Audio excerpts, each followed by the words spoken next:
Yo no sé, la percepción es de que ellos no van adelante, y como que el Estado destina más dinero a mantener una defensoría pública que a mantener una acusación pública. Eso sí es verdad. Ahora, lo que pasa es que... ¿Qué verdad, qué verdad qué? Que no se justifica que el Estado dominicano le pague el doble a un defensor público que a un fiscal. O le pague la mitad al fiscal. O le pague la mitad al fiscal, porque no es que le paga mucho, le paga lo correcto.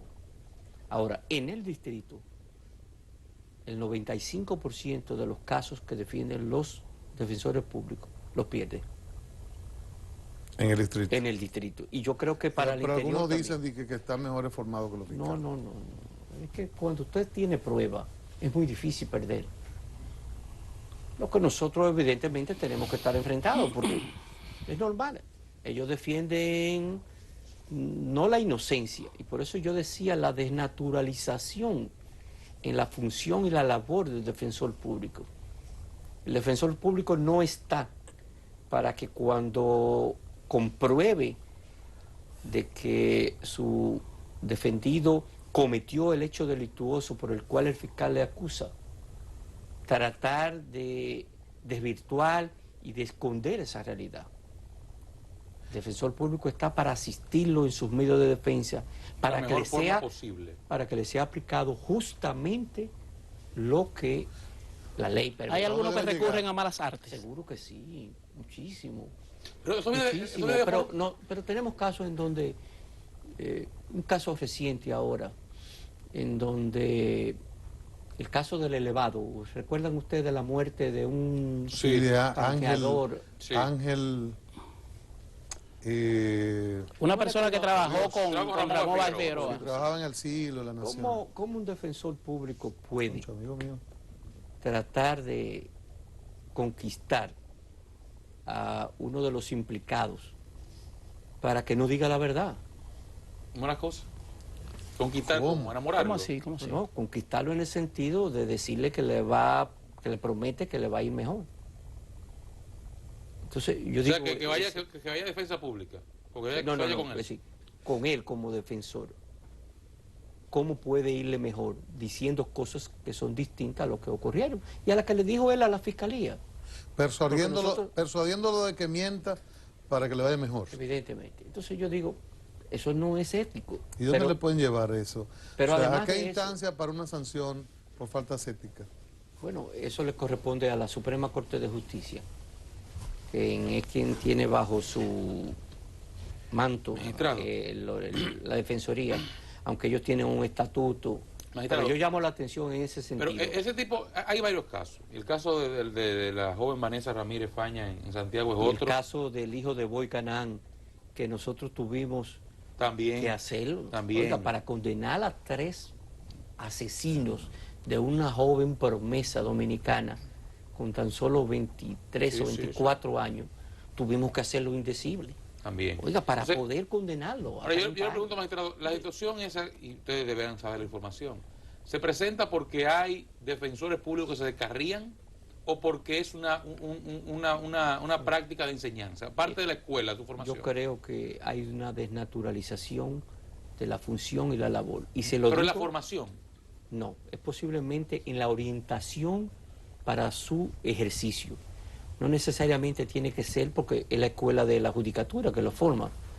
Yo no creo que sea el problema esté ahí. Pero cuando usted habla de la orientación, usted está entonces responsabilizando a la dirección. Es posible. Yo creo que ¿Usted cree que es la dirección? Yo creo que sí. Y de acuerdo a las informaciones, su evaluación depende de los resultados de descargo o condenatorio. No debe ser. Bueno, esas son las informaciones que tenemos y yo quisiera que ojalá me las desmientan. De todas maneras, yo conozco la defensoría de muchos países, incluyendo la de Chile.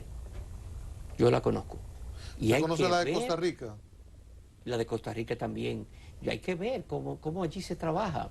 Es decir, somos aliados para los casos en donde se comprueba de inmediato la se ahorran costos, incluso buscan negociaciones. Y nosotros hemos querido eso. ¿Cuántos casos no pudimos haberlo solucionado con una suspensión condicional del procedimiento? Los invitamos a ellos a que estuviesen en la Fiscalía Barriales, porque nosotros prácticamente nos hemos convertido en defensores públicos del ciudadano. Los fiscales barriales visitan los destacamentos de la policía a diario para de allí entonces ordenar la libertad de los que son arrestados ilegalmente. Eso es una competencia de la Defensoría Pública. Y entonces nos dijeron que no. Oiga usted, ¿Que no qué? que no podían estar con nosotros en una fiscalía barrial. Y le dijimos que queríamos tenerlo ahí, porque muchos ciudadanos, nosotros recibimos este año, estamos proyectando 27.500 denuncias en 13 fiscalías barriales y más de 100.000 víctimas de delitos, muchos de los cuales necesitan también asistencia. Pero la asistencia, el concepto de defensoría pública, escúchame, porque parto de la ignorancia absoluta, también es para defender al ciudadano común. No. O solamente al delincuente. Pero recuérdese que... O al imputado. Que esos 27.500 denunciantes tienen denunciados. Y lo correcto es que nosotros podamos abordar el conflicto con una asistencia... ¿Quién defiende al denunciado? Lo defiende la Defensoría Pública en caso de que él no se pueda agenciar sus propios abogados. Sí. ¿Y quién puede ayudar al denunciante? Bueno, muchas veces sin recursos que no tiene para pagar un abogado que le dé seguimiento a los tribunales. Uno de los logros a destacar del actual Procurador General de la República, yo le debo decir que más que el de las cárceles, es la constitución e integración de un equipo de abogados que van a asistir a las víctimas de los delitos. Pero eso no le corresponde al Ministerio Público como defensor de la sociedad. Nos corresponde a nosotros no como fiscal, sino como institución. Pero el código establece que darle seguimiento a los casos, a las personas, y no se caen. Y muchos casos se caen por eso. Por eso, porque no tienen. Entonces nosotros, por ejemplo, en el distrito, ¿qué hicimos? Un acuerdo con la Asociación de Abogados Cristianos para que asistan a las mujeres víctimas de violencia. Y Defensoría Pública en ninguna parte del mundo hace esa labor de asistencia a la otra parte. A las víctimas. También, a las víctimas. Entraría en una contradicción que yo creo que hay que evitarla. En principio, la asistencia a las víctimas en todos los aspectos está sobre el Ministerio Público. Yo propongo que en la nueva modificación del Código Procesal Penal sea como en España, que el fiscal puede asistir a la víctima y puede hasta solicitar indemnización, porque es muy poca la diferencia. Sin embargo, nosotros tenemos aquí, para que usted vea, en un juicio celebrado hace 2 semanas, solicitamos 10 años de prisión para un imputado de un homicidio. Y la víctima, a través de su abogado, solicitó 20. Y el tribunal impuso 20.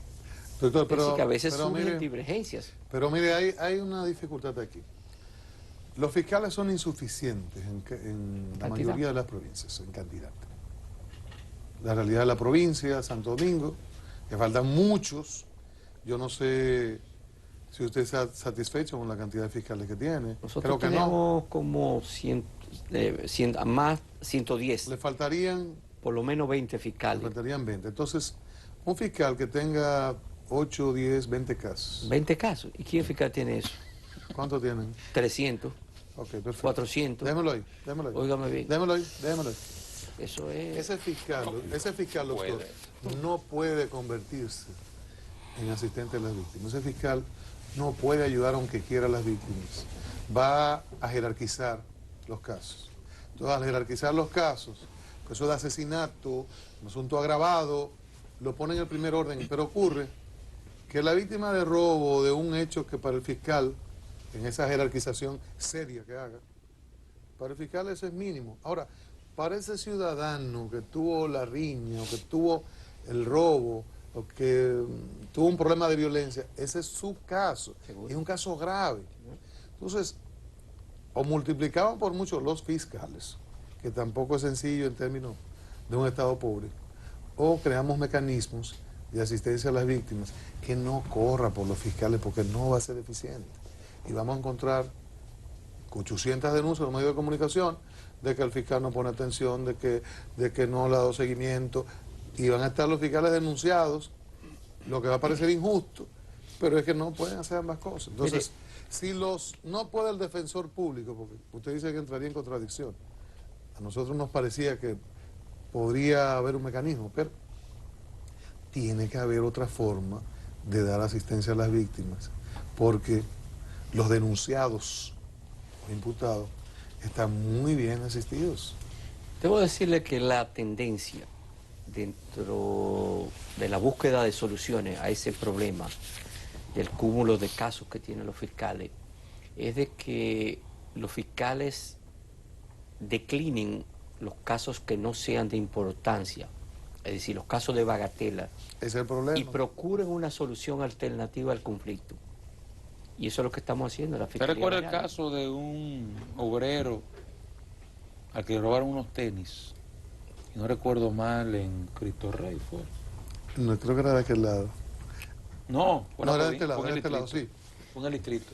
En uno de los barrios periféricos del distrito. El fiscal actuó de forma correcta. Sí. Con bagatela negoció. Esos imputados que negociaron y que obtuvieron su libertad, creo que fue una multa, trabajo comunitario. Y no le recuerdo. pagaron los tenis. No, le pagaron pagaron los los tenis. tenis o dieron un A parte la del semana dinero. mataron a un hombre. Bueno, pero ahí hay un problema, y es la clasificación del delito, de los delitos, se establece en el nuevo código. Nosotros lo tenemos a diario. Por ejemplo, El problema para eso, magistrado, golpes. es la ficha. O sea, en un sistema donde eso funciona, es por acumulo. Sí, O sea, pero eso no usted existe. tiene X cantidad, usted es reincidente. Entonces ya en un nivel de reincidencia, eso va a corte. Primer caso, bueno, va para su casa, se resuelve simple policía. Segundo caso, ya tal vez hay otro tipo de negociación. Un tercer caso, va a corte. Sí, pero déjame decirle. Aquí no tenemos ese tipo de registro histórico Sí, para saber, nosotros lo tenemos. ¿es eficiente? Es eficiente, yo creo, Entonces, hasta dónde debería- podemos. Ahora, debería ahí actuarse está en consecuencia, el entonces. problema de, por ejemplo, del tipo de delito, golpes y heridas que no causan lesión permanente, o robo sin violencia. Es decir, son delitos que el desistimiento de la parte afectada hace concluir el caso. Es decir, extingue la acción pública. El fiscal no puede hacer nada. Entonces, Ni siquiera comienzas porque hay que ir a denunciar. ¿No da la razón entonces? No ¿Eh? comienza No da porque hay que ir a razón. denunciar. Y esa persona, Bueno, pero como son- que te son señalaba, cuestiones. su caso, ese robo sin violencia, en su negocio tal vez, o en su casa, que le llevaron la televisión, el lavador y el radio, eso es muy grave para esa persona. Sí. Ese es su caso Quirino. Claro. ¿Usted me entiende? ¿Es así? Pero para el fiscal eso es bagatela. Entonces esa persona no tiene recursos, porque él tiene que pensar en cómo va a honrar los pagarés de la televisión, el lavador le robaron. Los pagarés tienen que honrarlo, pero no tiene ni siquiera los electrodomésticos. Entonces no puede constituir abogados. Y el Estado no tiene respuesta para esa parte de la sociedad. No la da la Defensoría Pública, que yo pensé que debía darla, pero tampoco la puede dar la Fiscalía de ningún distrito judicial. Yo creo que todas estas cuestiones necesitan ser discutidas Sí. en un ambiente, ante todo, en donde la calma y la experiencia de lo que hemos transitado pueda uno sacar lo mejor. Hay una propuesta de reforma al Código Procesal Penal. Nosotros hemos participado y queremos seguir participando porque desde lo que sucedió hasta ahora hay nuevas cosas. Y yo creo que cuando podemos exhibir que ahora el infractor, el asesino, el homicida, está condenado en 10 meses, en 8 meses, es un logro. Claro. Además, la garantía de los derechos ciudadanos, en el sentido de que nadie puede ser ahora